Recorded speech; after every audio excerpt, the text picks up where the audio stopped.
Greetings, Race community. Brent here, and I'm guessing that if you're listening to the show, you're familiar with the admissions scandal that became known as Operation Varsity Blues. But if you're not, I'm going to kick off today's show with an excerpt from NPR to help set context for our discussion. In March of 2019, federal prosecutors charged 50 people with participating in a scheme to cheat the admissions system at select colleges nationwide. The investigation into widespread cheating and corruption included Hollywood celebrities, Division I college coaches, and wealthy parents who conspired to cheat the process.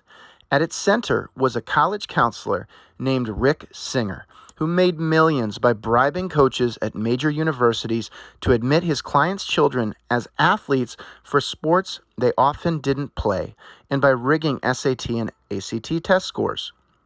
In the book Unacceptable, Privilege, Deceit, and the Making of the College Admissions Scandal, journalists Melissa Korn and Jennifer Levitz, who covered Operation Varsity Blues for the Wall Street Journal, gave life to the largest college admissions scandal ever prosecuted by the U.S. Department of Justice.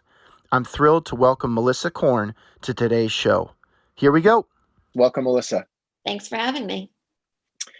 All right, so I'm guessing, and I did a little bit of an intro before this episode so that people have some context. I'm guessing most of our audience who skews towards the higher education fundraising professional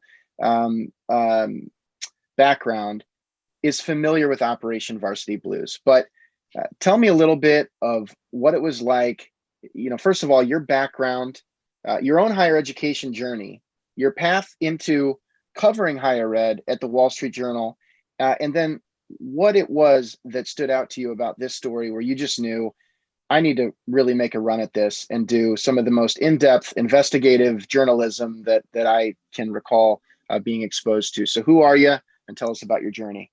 Sure. So I've been at the Wall Street Journal and Dow Jones for 13 years, I believe it is, which seems like forever in some circles.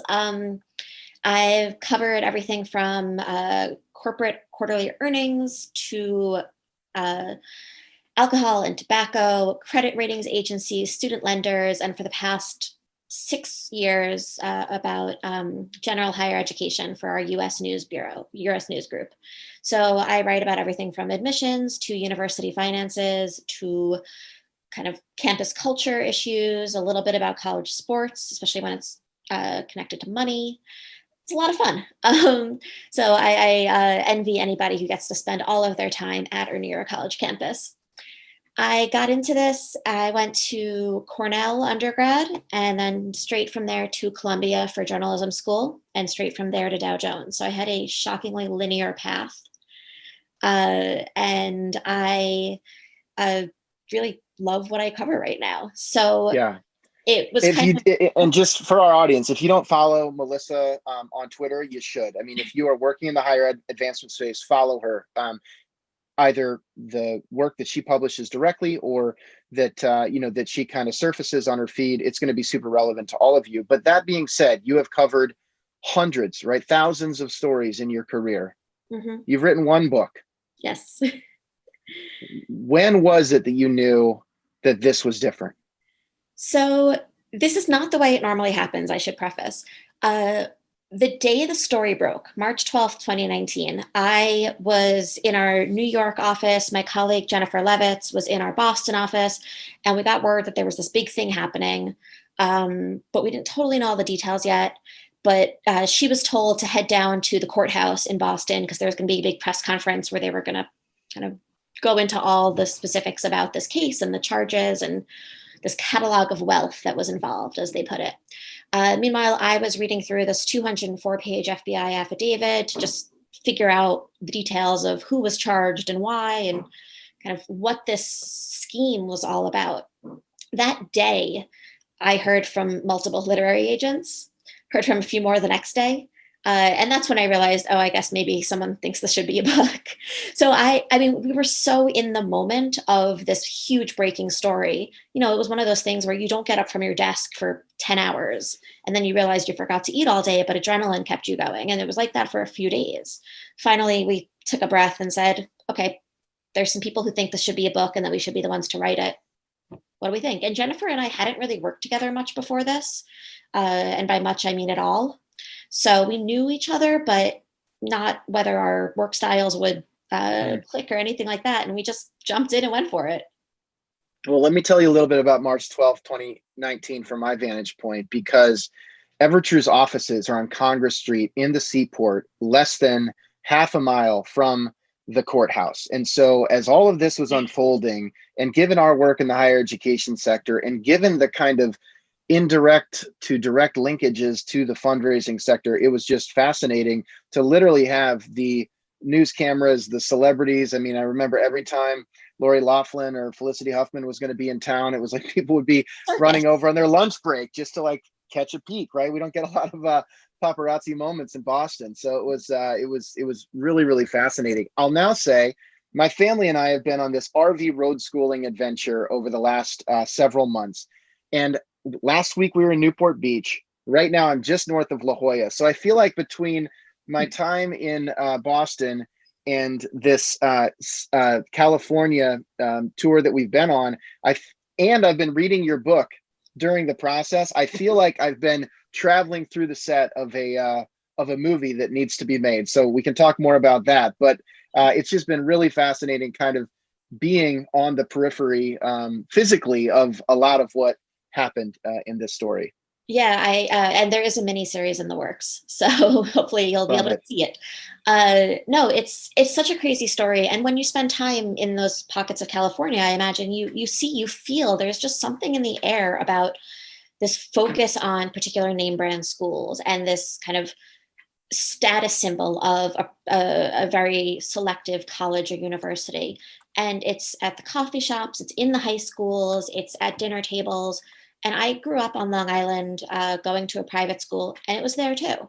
So I was able to bring to the book some of my own experience, kind of going through that and knowing what that pressure and that focus and that fixation can really be, and just how, obviously, how far some people were willing to go to get those bumper stickers. It's funny you mentioned that, because I was just catching up with a friend literally this morning who just moved from the Bay Area down to Orange County. And I told him that I was going to be speaking with you. And he was a tennis recruit in high school, and he met Gordy Ernst. And so just this morning, we were talking about just how pervasive some of the characters in the story were among kind of our contemporaries, right? If you were graduating from high school in the 90s, in the early 2000s, especially in, an elite high school context, there was some version of this happening. Whether it was these players or not, a lot of the same influences were present. Yeah, absolutely. This scandal was so fascinating because it was so complex. There were so many moving parts and so many people involved in it. But at the end of the day, it's something that was kind of an extreme version of what may have already been happening at some schools, or among some athletic recruiters, among some coaches, among some college counselors. It just kind of put all of that together on hyperdrive. Did you feel more like an author or a psychologist as you wrote this? Because you really, I would just encourage anybody listening, like, you probably heard about the scandal, right? You probably saw some of the headlines or the courthouse activity on the nightly news. You heard about some of the outcomes. But once you really dig into the human element here and like who these people are, from Rick Singer himself, who is almost a caricature of so many just components. He's part coach, part obsessive compulsive, part crook. Even though he's such a criminal, you kind of like him, or at least I did throughout the story. I'm like, why do I keep liking this guy? And you can see why people would just want to be around him in spite of just such shady behavior. Yeah. Everyone likes a winner, right? And he just had this aura of success, and I can get that done for you. And that was appealing to a lot of these families. I think a little bit of both, reporter, writer, and armchair shrink. And it depended who I was talking to. Certain interviews, we interviewed a number of the primary players in the case. And for some of those, it really was often just sitting there and listening and handing a tissue occasionally, or, expressing sympathy, perhaps, that they had been kicked out of their country club or were still being forced to sleep on their couch by their spouse. while also saying, okay, you're kind of covering up that part. You're kind of trying to whitewash that element of what you were accused of doing. So let's really dig into that. And, what is your explanation for why there's this chain of emails that was released in court documents? You're saying it was all innocent, but, here's what it says. So it had to be a little bit of both. And the people involved in this case were among some of the hardest to get at of any story I've ever covered. Oftentimes you can call or email or text or find contact info. And we did all of that. We also reached out to the lawyers for everybody. But many of them had crisis communications teams. So they had PR people kind of standing between us and them. And you could always at least go knock on someone's door, right? So Jennifer and I both traveled around the country a lot, different parts of California and elsewhere.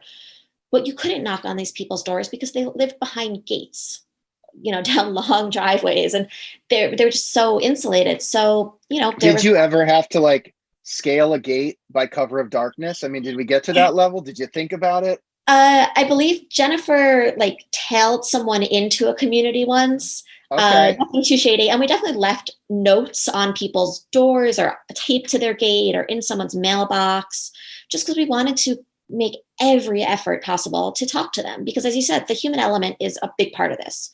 And what came out in court documents, what came out in hearings and all that, that tells one part of the story. But we know that nobody is just kind of their worst day or their worst act. There's more to their motivation. And we really wanted to get at that. It's not about excusing their behavior or sympathizing with them, but explaining it in context. I don't think we kind of let anyone off easy in the book, but we do make them into full people, full humans. Right.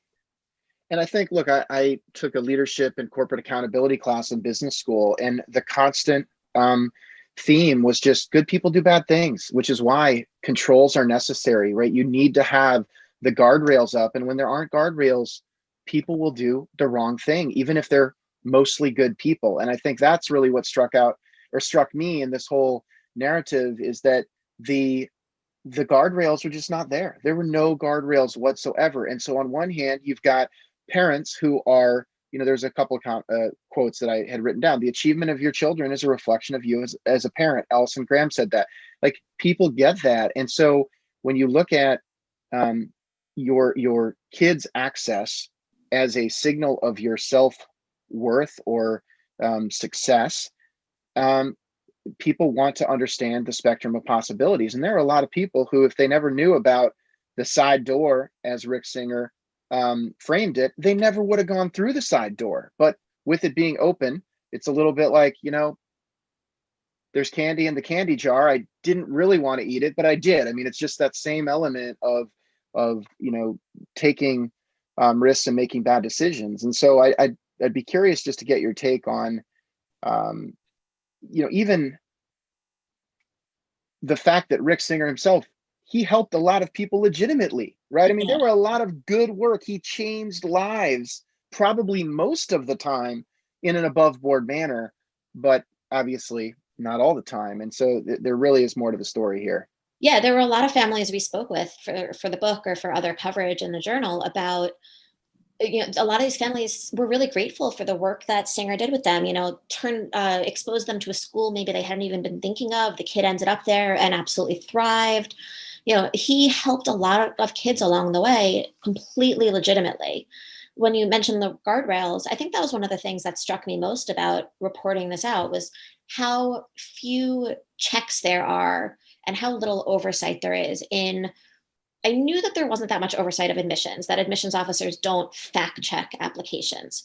But to see how little oversight there was of athletic recruiting as it relates to admissions for the kind of non-revenue sports. So yes, everyone pays attention to football and basketball, and there's, blogs devoted to who's getting in where, but women's soccer and tennis, like, nobody really looked at that. Nobody ever asked, is this kid actually going to play at the school? And then the other part of it that was so shocking was how few questions were asked about where money came from when it was coming through athletics. And even now, I've been surprised that the response has been fairly limited in terms of schools tightening their controls or making very clear, if you're, in the process of applying to the school, or you may be getting recruited, your family can't just donate $100,000 and get you in. Like that pay to play element hasn't been just completely Right. sidelined.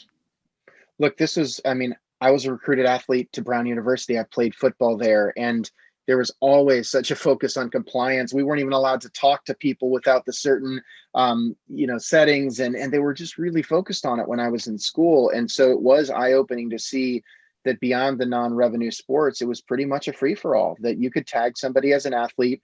There was no auditing. There was no, and even the fact that, in the book you cited that the average admissions officer at some of these institutions has 8 minutes to review 18 years of somebody's life and make a judgment call. Yeah. And it doesn't seem like most of that's been solved just yet. No, there's still so much trust baked into the entire process. And I think on the controls side of things, I mean, it's a tricky balance. And obviously your listeners know this better than I do. They live it intimately, but you don't want to turn off the spigot of donations, and you don't want to prevent somebody who really is interested in helping develop a university.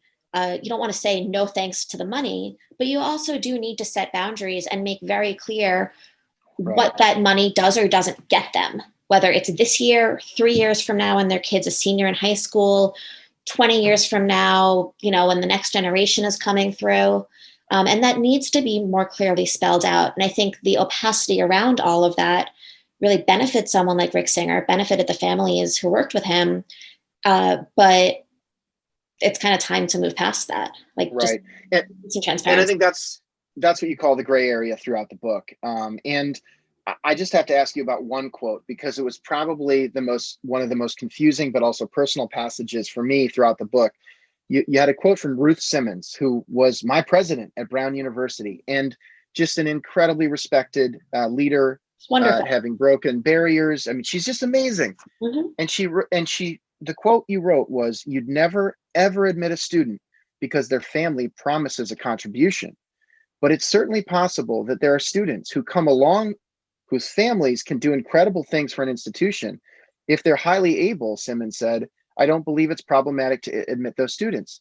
So didn't she just say, you'd never do that, but it's not problematic to do that? Like, I was just so confused by that. What does she mean? So, and she said that in the federal courthouse in Boston, actually, during the Harvard affirmative action trial in fall 2018. So I'm obviously not inside her head, but what she was saying was, no, we're not going to admit somebody just because their family promises some money. But if they are qualified and their family promises some money, you can't ignore that. And if they are qualified, you have to think about how they are contributing to the institution intellectually, financially, or otherwise. And I've had a number of college presidents tell me that over the years, that you think about what the students and their families' contribution is, and you define that contribution a lot of different ways. And they generally swear up and down that, no, we're not going to take someone just because of money. If they are wholly unqualified, we're not going to admit them.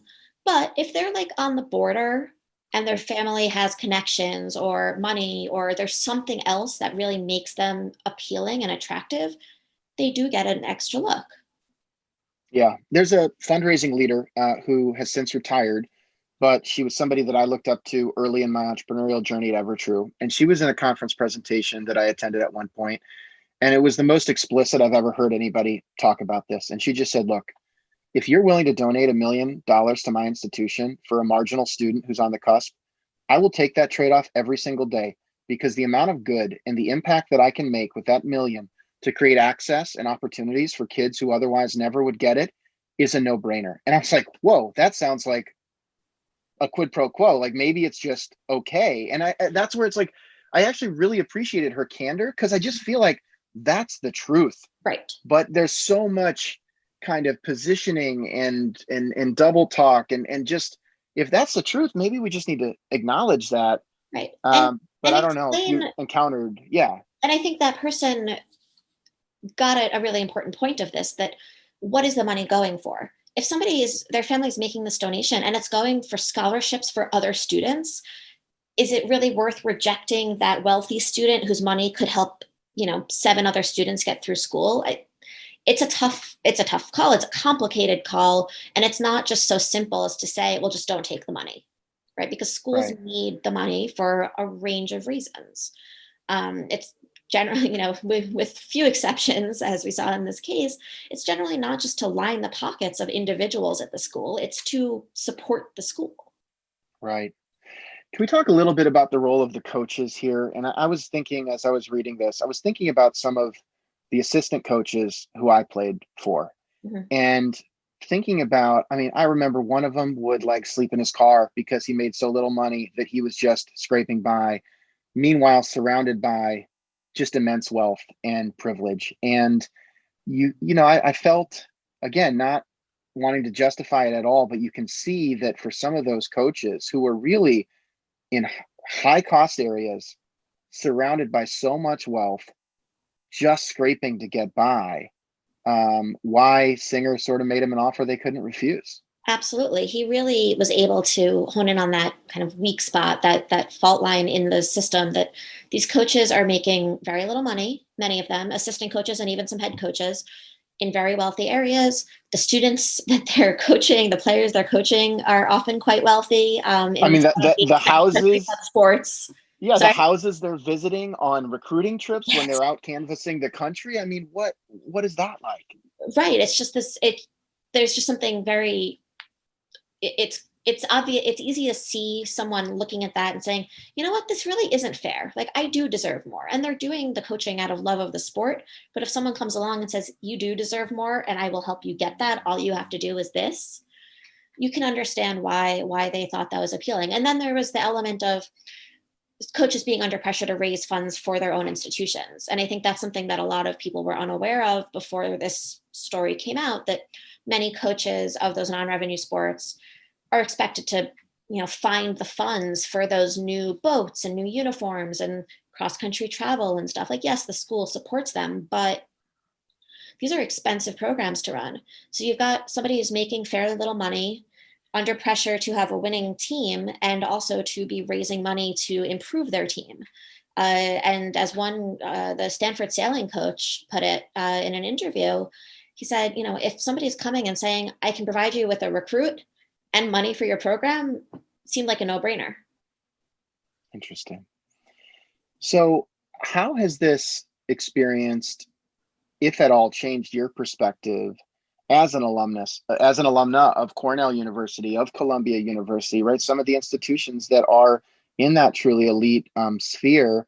And also, I know that you've done some presentations to the Cornell Club of Boston, to the Cornell Club of Los Angeles. Even like, what's the difference in the vibe in the Boston Zoom conversation versus the LA Zoom conversation now, over a year and a half kind of since this broke? So it was interesting because the LA conversation, there were a couple of people there who kind of knew or knew of some of the players in the case just because of where they lived, where they went to school, where their kids went to school. So that was certainly interesting. I was doing a session for this group called Accept, which is all about eliminating barriers and kind of improving equity in college access and admissions. And its members are college counselors and admissions officers at a bunch of schools. And in the audience of that presentation were some of the people mentioned in the book. So I Wow. knew that while I was speaking, which was slightly terrifying, but also really interesting because we say in the book, some of those people were kind of the closest we got to heroes in this case. And here they were trying to continue to understand the story. So I gave them a lot of credit for showing up for that. But it was definitely a little bit awkward for me. It is really remarkable, and maybe you can set some context for our listeners, just how long this went on in pretty much plain sight. I mean, these are tight knit communities. Thousands of people had to know what was going on, just given how much of a dinner table or social club discussion where your kids going to college is, and just the way that Singer relied on referrals through these elite communities. Like, how did it go this long? Yeah, so it's traced back at least to 2008, likely earlier. But the first reference, the kind of first instance in which Singer used what he referred to as the side door, pitching somebody as an athlete when they weren't an athlete, a tennis player, was in 2008. But there were signs that he was having his clients exaggerate, kind of really push the boundaries back in the late 90s, encouraging them to check off that they were Hispanic or African American when they weren't, things like that. So he was kind of towing the line, or more than towing the line, for a long time. But yeah, so the kind of pay to play element of this, the fraud part or the bribery part, was going on for about at least a decade, I should say, before it all came tumbling down. And what brought it down wasn't the scheme itself, right? And as you're saying, like, so many people must have known about this. There were so many coaches involved, so many parents, the word of mouth element. You had parents trying to make sure that they were being treated better than some other client. They wanted to find out, well, is this other dad doing it too? Because I feel guilty. The kids, some of them knew, and some of them were talking about the tests that they took with someone's help. And none of that actually brought it down, which is just astonishing, in part because, for example, at USC, the person who was assigned to look into some questionable athletic recruits was one of the people who was charged in the case. She has pleaded not guilty, but she's alleged to have been working with Singer and getting paid by Singer to pitch some of these people as recruits. It makes you wonder, did Singer think he was going to get away with it? I mean, did, like, the paper trail and just once you started unraveling it, I mean, it must have just been everywhere you turned, maybe not everybody on the record, but this was like the worst kept secret in the country. Yet I don't know, did he think it was going to be fine? I mean, I can't get inside his head, but I can certainly say that he made sure that the people he was working with understood the stakes, that it was not in their best interest to blab about it to everyone else, that you got to keep this close to the vest. He was very careful about telling certain groups of people the information they needed, but not more than that. And that story, that information he was telling one group was different than the information he was giving to another group. And all combined, it created this scheme, but not everybody knew every other player. And that was one of the legal arguments was, is this really a conspiracy when this parent who was working through Singer says they don't even know who the, athletic administrator or the coach was. They were just working with Singer. So he did a good job compartmentalizing. So are there 10 other admissions? I was thinking like cartels, branches of the mafia. Like, are they all out there? I mean, are we going to be playing whack-a-mole for the next 5 or 10 years? Are there 5 other investigations we don't know about right now? Or was this truly the one? I don't know if there are others that are quite this extensive, quite this complex, and quite this high level in terms of the prominence of the families involved. But I think anybody in higher ed would be naive to say that, okay, we've cleaned it all up. There's no cheating anymore. There's no lying. There's no fraud. We're all good now. I think that's just an incredibly naive assumption. There have been other cases of fraud in testing with test cheating rings, people pretending to be other people to take the exams. Just this week, there was a case, the Coast Guard Academy, an administrator there was charged with fixing test scores for people. I mean, this stuff still happens. And there is still so much of that gray area in fundraising, in donations, that people potentially misunderstand what that $1 million donation will get them, or very perfectly understand, and that's why they give it. So what else stood out to you as you dove into the backdoor, as Singer calls it? The fact that with the right amount of philanthropic contribution and, the not necessarily a quid pro quo, but with it, per Ruth Simmons' comments, you need to take the full context into consideration. Were there any things that stood out to you about the business of higher ed fundraising that made you really uncomfortable, or that made you maybe actually empathetic with the sort of business of higher ed fundraiser? Because we have interviewed so many people on this podcast, Melissa, and they're coming to work every day trying to create access, trying to create opportunity, trying to help with facilities, doing good work. But it doesn't mean that there's not valid critiques of the system. Right. So I already mentioned the kind of need for more transparency. I will say the president of Northwestern, when I spoke to him, he's quoted in the book, and he's very blunt. He's just straight talker, and I always appreciate that about him.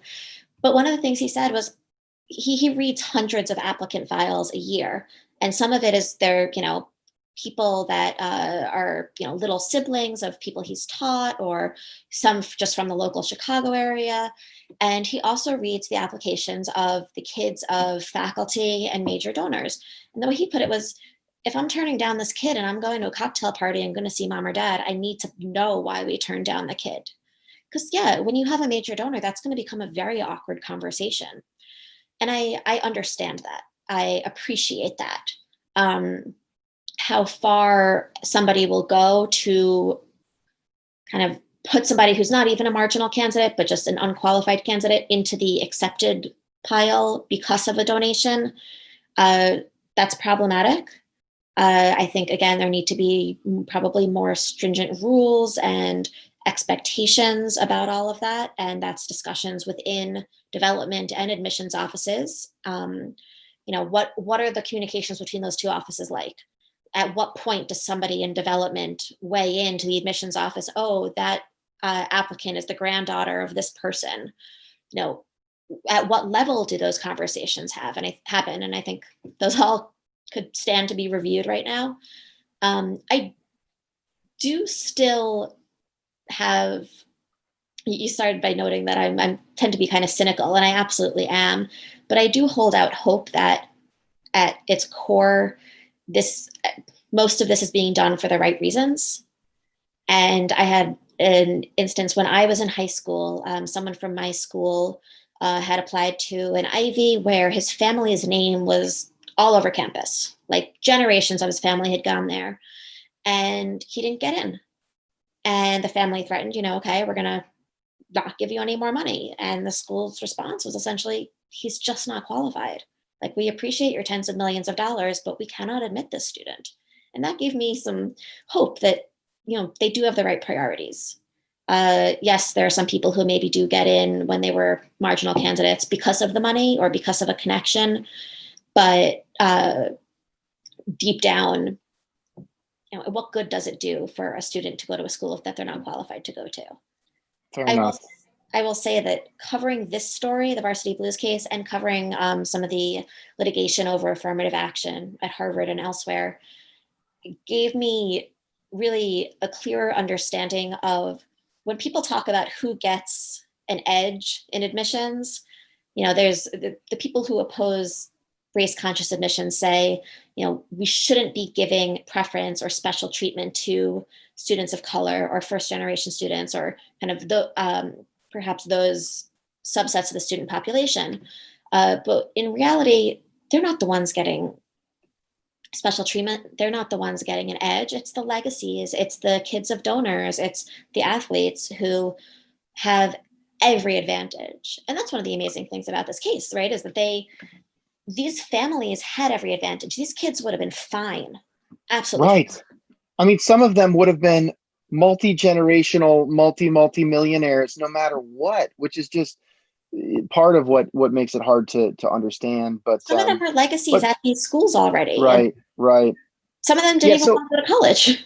Just to share some of the stats, if I recall, on the Harvard case that was reviewed in court, it was or it was a Duke economist that had done the research, but it was 6% of people get into Harvard, 34% of legacies get into Harvard, 86% of recruited student athletes get into Harvard. And that was from, about a 6-year period that ended a couple of years ago. So that's not, the most recent year, but yeah, it's, and which is why Rick Singer's plan was in some ways so diabolical and so genius, right? He understood that if you're a recruited athlete, you are in. And if you're not actually a player, but you could provide funding to a coach or a program, which is appealing to the coach, and they're willing to flag you as a recruit, that's just as good as actually being a star player. For sure. Yeah, look, I remember getting to Brown and first generation. I had no idea what I was getting into, but there were so many kids who quit the first week. I was like, are you kidding me? You just like, did you just lie about wanting to, like, how do you just, like, for me, that was so surreal, like how you could possibly quit as a recruited athlete, knowing that that was such an influence in admissions. And it, my assumption now with more context is like, that was just their plan, right? Like they never intended to Mhm. be on the team. And that was for probably the sport with the most compliance, relative to some of these other situations. Can I ask, so I read this and I just kept feeling like I was flipping from lens to lens to lens. On one hand, I read it as a recruited athlete from an Ivy League institution, and it made me just think through so many of the people and the processes and just replay my own experience. I thought about it as an entrepreneur in this fundraising sector where, we really talk about the mission and the impact, but it was such a nuanced view of the dark side of that business. And I also read it as a parent. I've got 3 young kids, and I know that you're a parent as well. Mhm. And how has it shaped your view on parenting?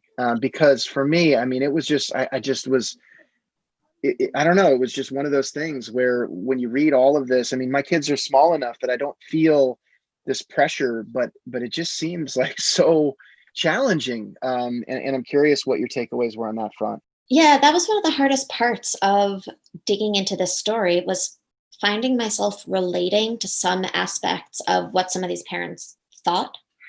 And I'm not necessarily proud of that, but their insecurities as mothers and fathers, their wish to make things easy for their kids, right? You want to help your kid succeed. To what lengths you should go, at what point is it no longer helping but hurting? I think those are things that a lot of parents often consider. And I definitely, my daughter's 5, so I've got some time before we're in the throes of the college admissions process. But uh, I'm well aware of the lengths to which people go to get into private schools here in New York City, right? The kindergarten and the pre-K admissions scene is just as intense as the college admissions scene for some people. So that was tough to notice, but if anything, it was kind of a good cautionary tale. Not that I ever intended to go that far, as any of these parents did, to kind of ease the path for my daughter, but a reminder that what you think is helping your kid isn't necessarily helping them. And here's just how devastating an impact that can have, right? Because we go into the book a little bit about what happened to some of these families afterwards. And there's a lot of family counseling. There's a lot of silent treatments, right? There's one family that the daughter kind of goes in waves of talking to and ignoring the dad because whenever there's a new news story out, she gets angry again. A lot of door slams, a lot of I'm sorries. And those relationships are pretty fractured and will be for a really long time when you have a kid who goes to his mom or dad and said, "Why didn't you believe in me?" And that's Right. just gut wrenching. So tell me, if you could have dinner with one of the characters, if you will, in the book, who would it be and why? That's to suggest that I haven't had dinner with some of them. Let's Uh, see. again, again. Yeah. That's a good question. I think I have to say the prosecutors in the case fascinate me. Just the job they took on and how they approached this case and how they kind of built it up. Certainly, picking their brains on more of that would be wonderful. Um, Probably the parents who didn't plead guilty right away, but who pleaded guilty uh, like 6, 8 months later. I just learning more from them about why they what their evolution of thought was. And then of course there are other parents and some coaches and others who have pleaded not guilty and are going to head to trial sometime in 2021. They all came at this from such different points. They all had such different motivations. There's overlap for sure, but just understanding, we got that from a number of parents. Why did you do this? But there are plenty of others that still a question mark. I was a few chapters in, maybe not even that far in, and I just was thinking to myself, this has to become a movie. This has to become a movie. Like, it's too good to not become a movie. It's literally movie stars in the pages. And so you said that there is a miniseries in the work. Just tell me a little bit about that and kind of what you're excited about as this story continues to unfold and be socialized. Yeah, so the book was optioned by Annapurna, a production company that does movies and TV and video games. So they actually optioned the book before we had finalized the book contract, which was kind of wild. But when we sent out the book proposal, it landed on their desks as well. So it is being written by a screenwriter who won an Emmy for his work on American Crime Story, the O.J. Simpson series. He lives in LA. He kind of is peripheral to this universe, so it's really fun to talk to him about all of it.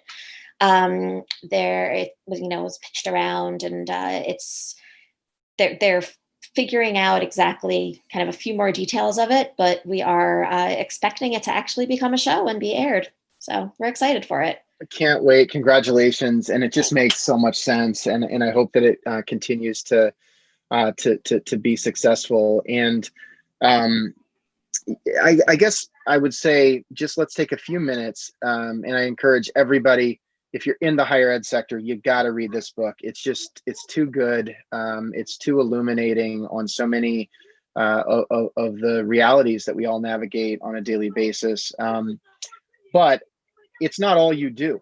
You are writing a lot about other things as well. So when you think about where we are, in November of 2020, all the disruption that higher ed has experienced this year, just what else are you thinking about? What are you excited about to cover? What are you concerned about for the sector? What is on the top of mind of the college administrators that you're speaking with?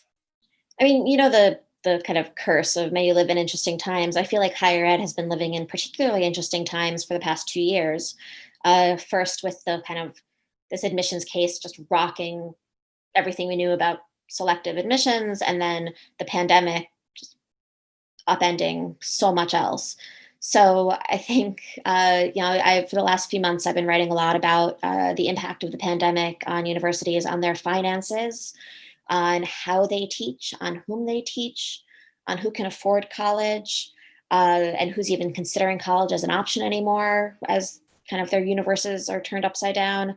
One thing I'm keeping an eye on is how schools think about financial aid, and can they remain need blind, those few that are, when their own budgets are just being crunched right now because of the loss of international students, increased costs, loss of revenue from room and board from last spring, and for some for this whole school year as well.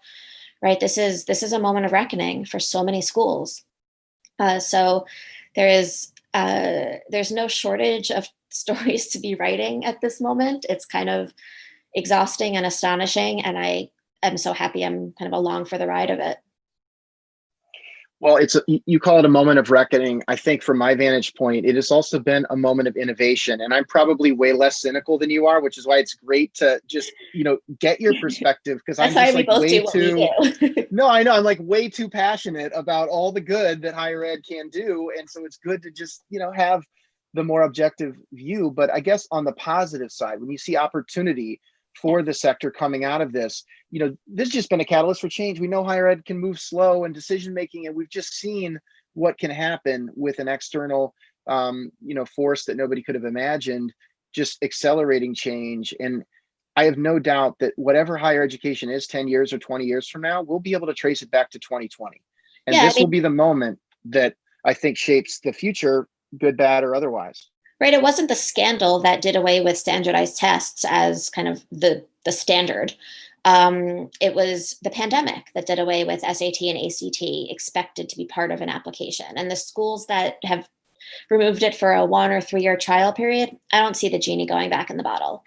I think a lot of schools are getting more creative in how they teach. They're improving their online courses. They're realizing that hybrid is a possibility going forward, right? That's not just going to be for this semester and never again.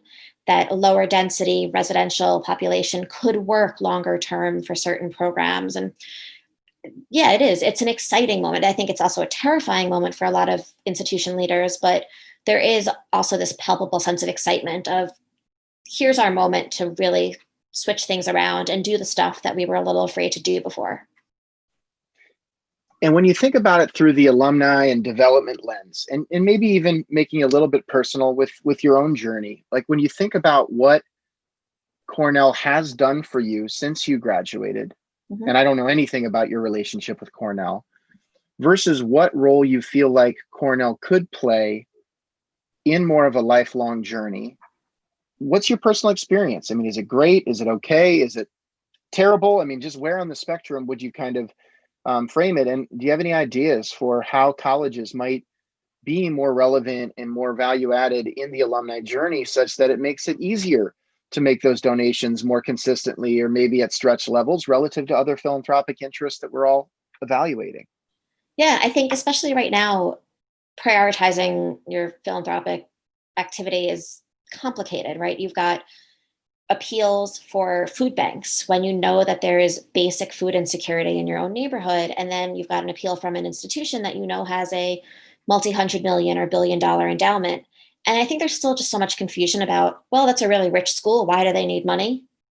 So the money that I've given to various alma maters tends to be earmarked for scholarships, financial aid types of things, occasionally for study abroad opportunities for students, because that was a really meaningful part of my Cornell experience. I also give to the student newspaper because I wouldn't be where I am without working for the Cornell Daily Sun. So, there's a bit of a kind of split loyalty there between the school and the newspaper because they are two different things. But I think driving home to people why this money matters now, and it's not just for adding to the pool of gold coins for people to go dive into and enjoy, but rather Which is what fundraising professionals do constantly. They just have huge absolutely. pools of money that they jump into on Fridays after work. No, I mean, look, I think what you're touching on is so spot on, and it is such an area of tension. And not to get too into details, but one of the challenges that our partners constantly face in this sector is they need unrestricted money, right? They need donations that can go to anything, right? That can go to the general operating expenses. That is the pool of coins that help keep the lights on, not as inspiring as there are hungry students. We want them fed, right? There are students who need access or they'll never be able to study abroad. I want to help a kid buy that plane ticket to be able to go to the UK, to be able to go and experience some of the things you experienced. And I think that's this constant tension around unrestricted versus restricted giving. The more restricted we can make it, the odds improve that you and I are going to be inspired to stretch further because the human impact is more, it's just clearer. But that's just one big area of tension. I don't know if you saw that in your work at all. Absolutely. I wrote a story a few years ago, and it was perhaps the least sexy subject possible, but I found it stuck with me as one of the most fascinating stories about deferred maintenance and the challenges that schools have in tackling that, and how the list of projects just keeps growing. And it's really hard to raise money for a new roof, or an upgraded HVAC system. Although during the pandemic, actually, those HVAC systems were upgraded quite quickly. But those are really hard to raise money for. But when you can say, we have to shut down this lab, this research lab, because there's constant leaks in the building, or it's unhealthy air and our students might get sick, then you can sell it a little bit more. I don't have a solution for how you can fundraise for staplers and new desk, new office chairs. That's always going to be a tough one. But yeah, as kind of concrete as you can make the the destination for the money, exactly what is this going to? Oh, it's for our endowment. Okay, here, the general fund, here's what the general fund supports. I don't think people even know the answer to that most of the time when they're considering giving. For So sure. And I think that's an area of real excitement and innovation in the sector right now. Just the opportunity to connect the student story to alumni, to leverage video, whether it's quick snippets of video or Zoom interactions like this that have allowed you as an author to connect with people who otherwise you would have probably been flying around the country, doing book tours, et cetera. And I'm sure you wish you could be doing that to a certain regard, but I bet that there's been, a lot of efficiencies brought into even the fact that we're able to have a conversation like this. I'm not sure I would have thought to suggest it 2 years ago, but it's just so natural in this kind of COVID environment. yeah, I will say I respond so much more when I get one of those phone calls from an actual student saying, hey, I'm a sophomore, or hey, I'm doing the journalism master's program. And Right. let me tell you a little about my story and how past donations helped me get to where I am. Right. It's really hard to hang up on them. It's really hard to ignore that email or that video. The problem is a lot of people are, and I think that that's where the kind of role of the student as philanthropic kind of ambassador, officer, if you will, it's evolving, right? And we just need to figure out, how do we go beyond a phone call at night when you might be putting your daughter to bed into something that's a little bit more holistic in nature, where you can build, maybe even in some cases, an ongoing relationship with those students. And so that's a big area of focus right now. So I really just can't thank you enough for taking the time. We'll make sure to link to the book. And I'm just going to put this out there to our listeners. The first 10 people who shoot me an email who'd like a copy of the book, it's on me. So just shoot me an email, brent@evertrue.com.